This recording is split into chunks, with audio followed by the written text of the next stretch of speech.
여러분 안녕하십니까? 속보팀입니다. 지난 10월 중국 온라인을 뜨겁게 달궜던 이집트를 여행하는 중국 여행자 사건에 대해 아시는 분들이 계실 겁니다. 자전거를 이용해 이집트를 여행하던 중국인이 자신이 중국에서 왔다는 사실을 현지 군인들이 알게 되자 자동차를 이용해서 호의를 해줬다는 내용입니다. 중국 관영 매체는 물론 인터넷 뉴스까지 해당 소식을 대대적으로 알리며 중국이라는 나라는 전 세계에서 존중받는 나라다라며 중국 여권 파워를 자랑했는데요. 해당 사건이 중국은 물론 서양에도 알려지면서 드러난 사실은 치안이 불안정한 국가에서는 외국인 관광객이 사고를 당할 경우 단어 그대로 피곤해지기 때문에 문제가 없도록 안전한 곳까지 호의를 해준다는 것입니다. 실제로 미국, 유럽 심지어는 한국 여행객까지도 이러한 경험이 있었다며 영상을 올렸는데요. 그런데 이후 밝혀진 내용으로는 앞선 중국인의 사례에서는 이라크의 군인들이 호의를 명목으로 식사나 현금으로 충분한 사례를 받았다는 내용이 알려져서 중국 내에서도 정말로 중국 여권이 강한 게 맞냐라는 의문이 나오기도 했습니다. 이렇듯 전 세계를 여행하는 사람들은 많습니다. 그런데 중국 여행객들은 특이한 사실이 하나 있습니다. 중국인들은 자신들과 우호적인 국가를 자전거로 여행하는 것이 하나의 여행 트렌드로 잡혀 있습니다. 그런데 이들은 신기하게도 여행을 하면서 중국 국기를 매달아서 본인이 자랑스러운 중국인임을 알리고 있습니다. 본인들이 중국인임을 알리면 현지인들이 더 친절하게 대한다는 것입니다. 그러나 사실은 한국 여행 유튜버들 영상만 보더라도 외국인을 집으로 초대해서 식사를 대접하고 먹을 것을 주는 것은 익숙한 일인데 말입니다. 여기 샤오밍이라는 중국인도 자전거를 이용해서 여행을 하고 있습니다. 그리고 다른 중국인들처럼 자전거에 중국 국기를 매달고 중국인임을 알렸습니다. 자신이 중국인임을 알게 되자 길을 지나던 군인들이 생수도 주고 먹을 것도 줬다며 역시 중국 여권은 강력하다라고 했는데요. 前行的时候误闯进一个军事禁地，然后我们连续过了3道安检，没有人拦我们，结果我们都走到军营了，然后被当地的一群警官给拦截了。他说我们闯入了非法的禁地，而且里面有很多的部队，很多当官的。 每到关卡上都有士兵，都眼睁睁看我们过去的啊！还好，我们就是顺利的出来了。可能是因为我们中国人嘛，因为他们也知道我们中国在这边给他们建了1000多所学校，所以让我们走了。也在此非常感谢我们强大的祖国，真的是一点没有丝毫的夸张。尤其是中国人在伊拉克真的是可以横着走，真的是感谢我的祖国母亲。要么今天可能真的要去蹲监狱了。 그런데 어느 날 그가 올린 영상에는 충격적인 장면이 담겼습니다. 자신이 중국에서 왔다는 사실을 들은 현지인에게 강도를 당한 것입니다. 在伊朗和伊拉克边境被打劫了，这2个人把我们俩拉进一个没有人的地方，把车停下来，拿刀抵着我们，开始抢我们的东西。我们反抗，然后身上被划了一刀。 头上被砸了一块，鼻子也流血，包呀全部被抢了。就在伊朗阿巴丹去往伊拉克的路上，幸好万幸的是手机还在，要不然真的是找到警察了。警察现在带我们去帮助我们。这个是他被刀捅的，捅得挺深，有一个1厘米样子。 啊，这个深是吧？开肉了。哦，那还行，你看。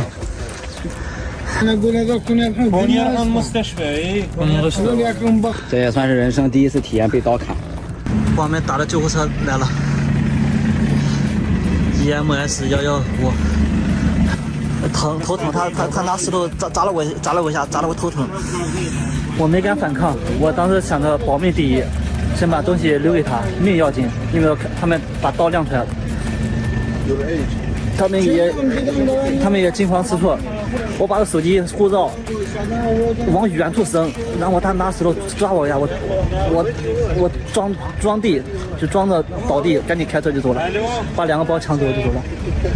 我们2个背包、我的相机、充电宝、衣服、锅碗全部被抢走了。哎。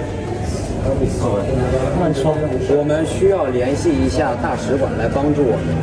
我们搭车有2个人栽倒到荒郊野岭，抢劫了我们，并拿刀刺伤我们，抢走了我们所有的东西。到检察局了，准备进去录口供，这里面不允许带手机。就是在原地等待警方的处理，因为别的办法也没有办法了，只能等。因为这伤口4天后要拆掉5公分，被刀划大概5公分的样子。哎，活得真好。 이렇게 피해를 입은 중국인은 사전에 여행 허가를 신청하지 않았다는 이유로 하나로 약 170만 원 정도를 벌금으로 내기까지 했습니다. 지금까지 중국인이라는 점을 자랑스럽게 생각했었는데 외국에서 강도까지 당하고 중국 대사관의 도움을 받지도 못해서 벌금까지 내버렸으니 현타가 세게 왔다고 합니다. 심지어 벌금도 해당 지역이 아닌 1000km를 이동해서 다른 지역에서 내야 했다고 합니다. 그렇다면 중국 여권이 강력하지 않다는 것을 깨달은 중국인들은 어떤 반응을 내놓고 있을까요? 그래도 중국 여권이 있으면 이란에 도착하자마자 2개월짜리 비자를 받을 수 있습니다. 혹시 사고 당시에 국기를 가지고 다니지 않았나요? 중국 바깥 세상은 혼란스럽기 때문에 자신을 방어하려면 실제 기술을 배워야 합니다. 이런 상황에 처한다면 우리 국기를 꺼내는 것이 도움이 될까요? 멀리 여행하고 싶다면 먼저 중국 쿵푸를 연습해야 합니다. 인터넷상의 많은 사람들이 이 모든 것이 주작이라고 주장하는 것을 이해하지 못하겠습니다. 누가 칼로 자기 머리를 찔러서 실제 상처를 입겠습니까? 중국 여권만 내밀면 모든 것이 해결된다는 영상들은 모두 가짜입니다. 저는 베트남에서 여권을 내밀었음에도 여전히 갇혀 있었습니다. 국내 치안은 유동인구 감소로 인해 지난 10년간 개선되었습니다. 우리도 90년대에는 혼란스러웠습니다. 국기나 여권으로 해결이 될 거라 생각하는 사람들은 자존감이 너무 높다고 생각합니다. 중국이 이렇게 크고 위대한데 왜 우리는 밖으로 나가는 겁니까? 다음번에는 위험한 순간을 대비해서 국기를 배낭에 넣는 것을 잊지 마세요. 당신이 위험할 때 그것을 꺼내서 보여주세요. 그러면 국가가 모든 조치를 취할 겁니다. 나는 옛날부터 해외여행을 반대해왔습니다. 어떤 외국인도 당신의 좋은 친구가 될 수 없습니다. 예를 들어 외국인이 중국에서 공격을 받으면 중국 경찰은 즉시 범인을 체포할 것입니다. 하지만 중국인이 외국에서 공격을 받으면 해당 국가의 경찰은 범인을 잡지 못할 겁니다. 중국 온라인에는 해외에 있는 중국인이 여권을 보여주면 현지인들이 기겁을 하면서 도망가는 영상들이 많습니다. 그러나 중국 여권으로 자유롭게 여행을 할 수 있는 국가는 많지 않습니다. 또한 공항에서도 한국과 몇몇 선진국이 간편 입국 심사를 하는 모습을 본 중국인이 현타가 왔다고 말할 정도로 중국의 붉은 여권은 실제로는 그렇게 강력하지 않죠. 그런데 한 가지 재미있는 점은 최근 중국 정부가 한국에 대해 시행한 무비자 정책이 오히려 한국 여권을 강하게 만들었다는 주장을 한다는 것입니다. 자칭 강대국인 중국을 자유롭게 드나들 수 있는 자격을 가졌다는 것이 바로 그 이유입니다. 中国免签后呢，韩国的护照在世界上的免签国家呢达到了194名，挤进了第一梯队的行列。那么韩国的护照也成为了韩国护照的含金量呢，也凭借着这一成就呢，正式超过了新加坡护照，成为世界第一护照国。得知中国对韩国免签后呢，不少韩媒都正面报道了这一消息。那么对于那些想跟我国做生意的韩国商人来说呢，无疑是一个重大的利好。特别是韩国的旅游业，预计呢长白山和张家界都会被韩国人挤满。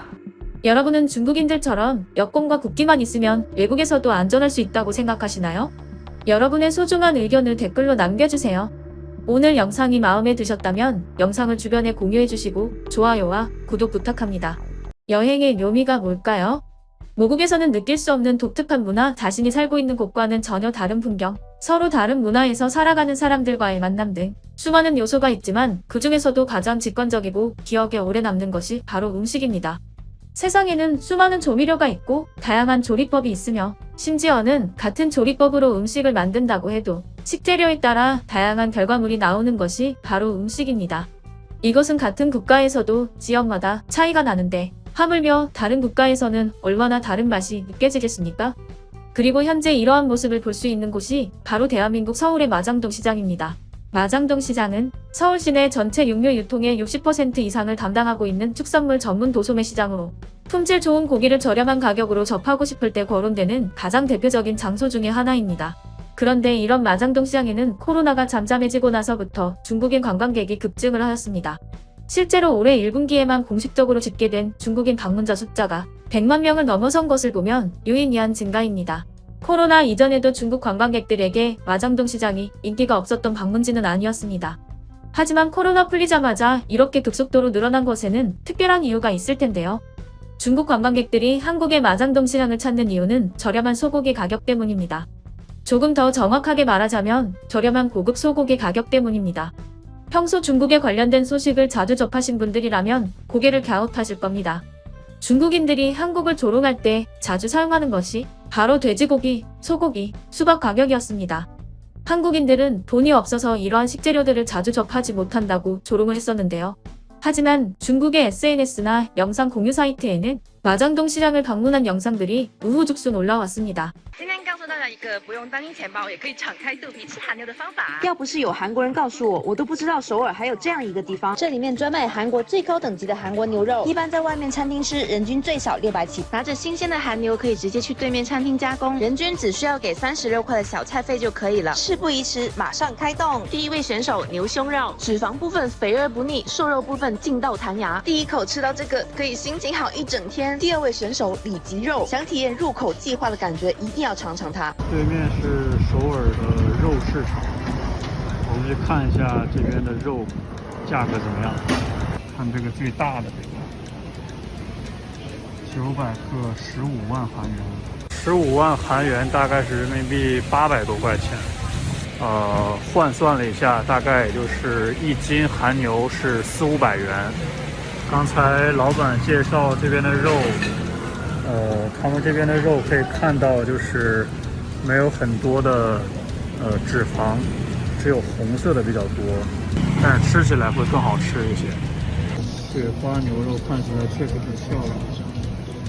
这个牛肉，这边的老板说是直接可以生吃的，然后还有瓦萨比，直接蘸这个酱就可以吃了。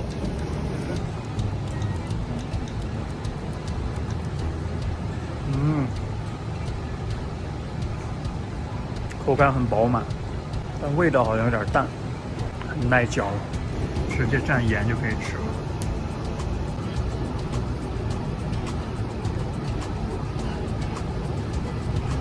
哇，幸福感！哇，真的好吃啊，确实不错，满口的都是幸福感。不得不说，上好的食材确实是需要简单的烹饪，也不需要调料，很满足。 이러한 영상들을 본 중국인들의 반응은 어떠할까요? 여기는 너무 저렴해요. 지난번에는 5명이 먹었는데 20만 원도 안 썼어요. 동대문에서 택시 타고 갔었어요. 한국인들은 소고기를 먹으러 중국에 온다. 나는 중국인이 소고기를 먹으러 한국에 간다는 이야기를 들어본 적이 없습니다. 중국에서 제일 좋은 소고기를 먹는데 600위안이면 되는데 한우 먹을 가격이면 몇 번이나 토할 정도로 먹을 수 있겠네. 중국인들은 한우를 사 먹을 여유가 없습니다. 한 근에 500위안이 넘습니다. 누가 감당할 수 있겠습니까? 한국 사람들은 이런 종류의 소고기를 사용하여 생고기로 먹기도 합니다. 보기만 해도 정말 무섭다. 중국 시안에 한우 전문 정육점이 오픈했습니다. A1 등급 한 덩이에 300위안이 넘습니다. 한국산 소고기는 정말 비싸요. 솔직히 한국산 소고기가 중국산 소고기보다 품질이 더 좋다고 생각하지 않습니다. 중국산 소고기가 훨씬 가성비 좋은 것 같기도 합니다. 예전에 한국에서 한우도 먹어봤는데 중국산 고기가 더 맛있더라고요. 중국으로 돌아가서 고기를 먹는 것이 더 낫습니다. 한국인들은 더 이상 고기를 살 여유가 없어서 중국에 여행을 와서 그들의 갈망을 충족시킵니다. 실제로 중국 내에서는 소고기 가격이 매우 저렴합니다. 지난달 중국 소고기 가격은 한 근에 32.84위안이었습니다. 현재 중국 소고기 가격은 계속해서 하락하고 있어서 소를 키우는 사업자들이 폐업을 생각할 정도입니다. 한국보다 소고기 가격이 훨씬 저렴함에도 어째서 한국의 소고기가 저렴하다고 하는 것일까요? 그것은 바로 고기의 품질 때문입니다. 사실 한국처럼 육류의 지방의 양을 중요하게 생각하는 국가도 흔치 않습니다. 소고기 소비량이 높은 미국의 경우에도 지방 함량이 낮은 스테이크가 인기를 끌고 있으니 말입니다. 그런데 그런 외국인들이 마블링이 있는 한국의 소고기를 맛보고 나면 지방의 감사함을 깨닫게 된다고 하죠. 실제로 많은 영상에서 고기에 박힌 지방을 보고 기겁을 하다가 맛을 보고 놀라는 외국인들을 쉽게 볼 수 있습니다. 이것은 중국도 마찬가지입니다. 지금 보여드리는 영상은 중국에서도 고급 소고기라 불리는 품종입니다. 구이용임에도 고기의 탄력이 부족하고 마블링이 없으며 색도 뭔가 어색합니다. 마치 한국에서 경양식 돈가스용 돼지고기를 보는 듯한 느낌이 들 정도입니다. 중국인들이 자신들은 저렴한 가격으로 고기를 접한다고 한국인들을 조롱하긴 하지만 실제로 중국 식당을 촬영한 영상을 보면 중국에서 조리되는 고기들의 품질은 그다지 좋아 보이질 않습니다. 그도 그럴 것이 아무리 좋은 품질의 고기를 사용해 봐야 강한 조미료로 덮어버리거나 강한 화력으로 고기 육질을 무의미하게 만들기 때문입니다.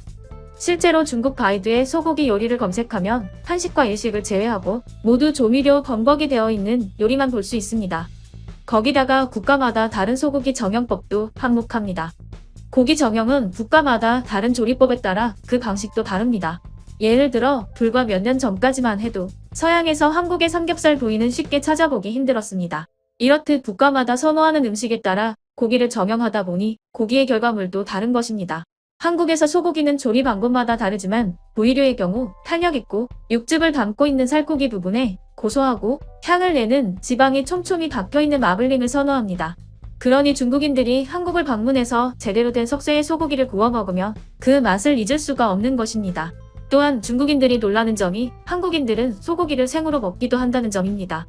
중국에서는 원래 고기를 생으로 먹는 것이 익숙하지 않기도 하지만 안정성 측면에서 불가능하기도 하죠. 이렇다 보니 앞서 설명한 것처럼 애초에 중국에서는 이러한 품질의 고기를 돈 주고도 구하기 힘드니 저렴하고 고급 품질의 소고기를 먹기 위해 한국을 방문하는 것입니다. 중국인들의 한국 소고기에 대한 사랑이 얼마나 뛰어난지 한국에서 정형 기술을 배워서 중국에 돌아가 차린 식당이 인기를 끌기도 합니다. 또한 한우라는 단어가 중국에서 고급 음식을 의미하는 단어가 되면서 이를 이용한 사업들도 존재합니다. 물론 한우가 맛있는 만큼 가격이 높은 건 사실입니다. 하지만 그런 품질의 식재료를 돈을 주고도 접할 수 없는 중국인들이 한국을 방문하는 것을 보면 중국의 식재료 수준을 알 수 있습니다.